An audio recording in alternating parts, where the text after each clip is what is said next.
Hi guys! Glad here back on the channel, and whether you're new or regular viewer, I'm so happy that you're here. In today's video, let's do room tour because I'm here sa Cebu dahil sa work at dahil hindi ako makapag-early check-in.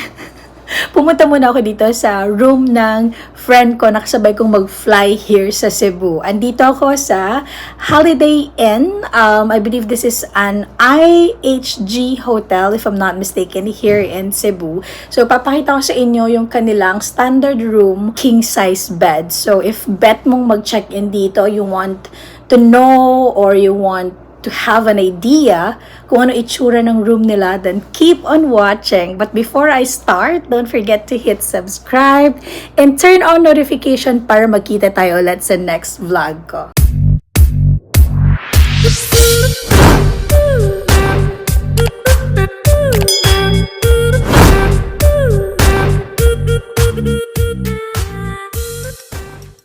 Let's start, classmates. Lalabas ako. Magsimula tayo doon muna sa bento. And yes, magkasabay kami mag-fly here sa Cebu, pero magkaiba kami ng hotel. Gusto mo yun? But anyway, I'm here na sa labas ng room niya. So let's start here. Siyempre, hindi ko nilock, classmates, kasi hindi ko dala yung kanyang susi. Hindi ako makakapasok. So, ito yung room.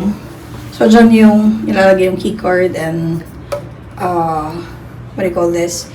Yung ilaw sa bathroom, master, and so on and so forth. So, and yan siya pagpasok mo. Here, walang anything. And then, meron siyang mirror here. Yan yung pinto ng CR.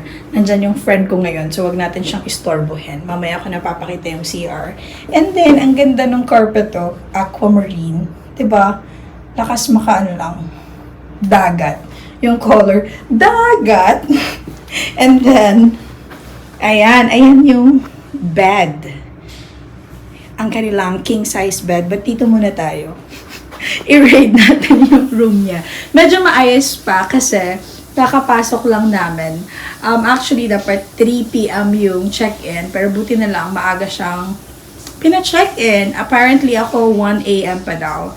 I think it's almost, 12:15 na. So, konti na lang yung aantayin ko. Pero dumating kami dito parang before 12. But anyway, so yan siya. Meron siyang built-in na open na closet.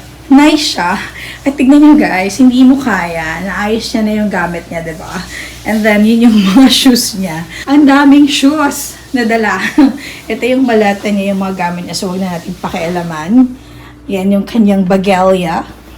Merong safe for your valuables, and then of course, lagayan ng mga tubal, and then mga jacket niya. Di mo kaya, naka-hanger na, o diba? Ang ganda nung built-in closet na open. Very nice. And then, meron sila dito. Plancha, and then yung free na slippers there. And then here, bedside table, lampshade, and again, ito yung bed. Tapos, andito yung mga parang idiot board. Like, kung gusto mo lang magbasa, ito yung pipindutin mo para sa ilaw mo, para magbasa. Then, night light, and then, I'm not sure kung ano to. Pero feeling ko, power ng ilaw for master. Yun yung I'm guessing yun. And then, this is my charger kasi sabi ko, magcha-charge muna ako. But then, I decided to do room tour. So, yan yung bed nila. Pwede to small family. Like, 3 lang. Kasi pag 4, medyo masikip na. Not unless yung isa gustong mahiga dun sa long chair. Like, parang sofa. Doon. Yan. Pupuntahan natin dyan. And then, ito, yung kanilang TV. In fairness, malaki yung TV nila here for this size ng room. Yung size ng room, very decent naman. Again, for small family, I think. 2 to 3, max na siguro yung 4 persons. And then, nandito yung kanilang mini pantry. So, they have the small ref na merong beer and so on and so forth.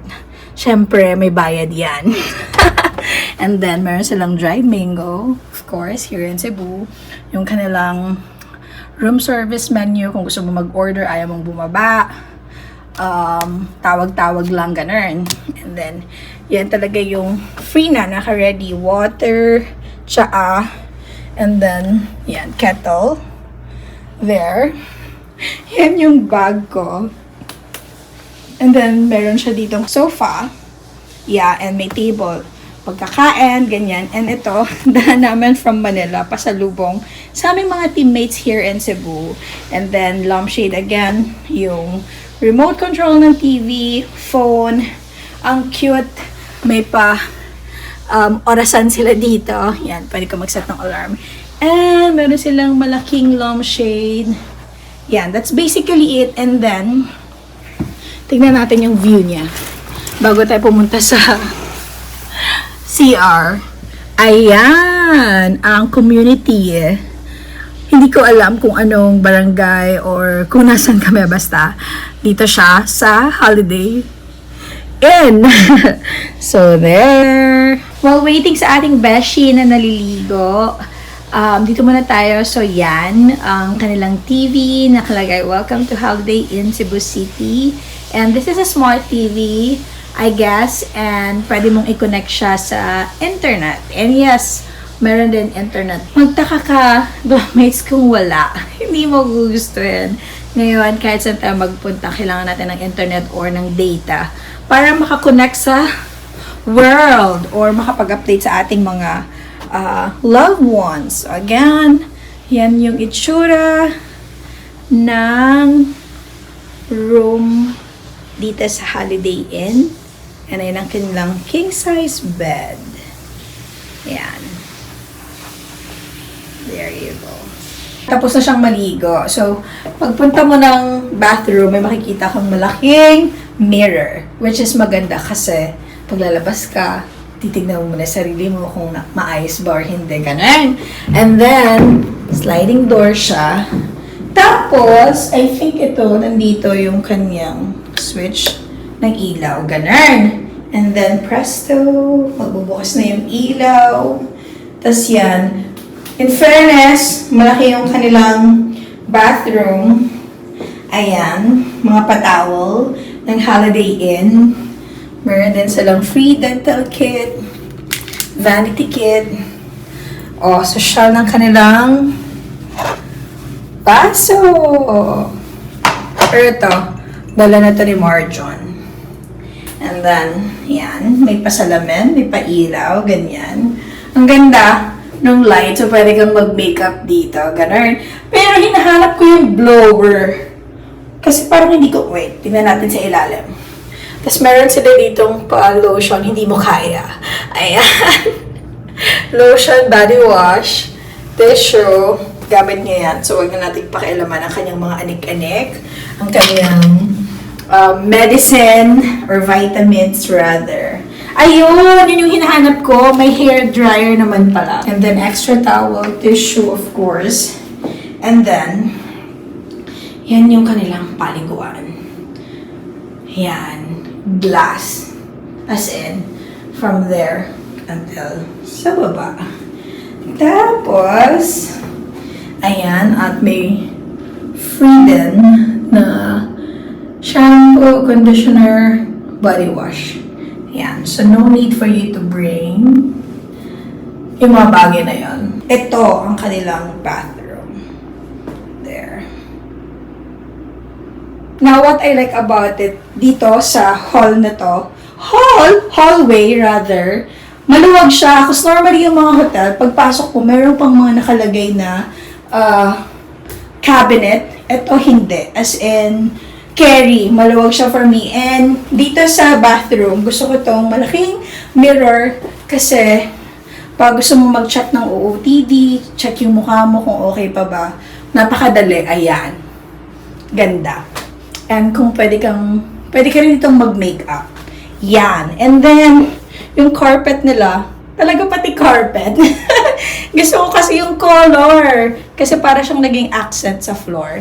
And also, itong built-in cabinet nila. Very nice. Talagang naka-ready na rin yung mga hanger. I-hang mo na lang yung mga damit mo. And for shoes, ayan. And gusto ko din to. Ditong wall na wood. Accent sa wall. Yeah. Yung colors, accent, yung color ng curtain na ginamit, I like. Yeah. Yan lang. Kayo guys, anong masasabi nyo sa mga nakita nyo dito sa room ng Holiday Inn? Comment below, and if you haven't subscribed yet sa channel ko, please do subscribe and click the notification bell as well para magkita tayo ulit sa next vlog ko. Thank you and talk to you soon. Bye!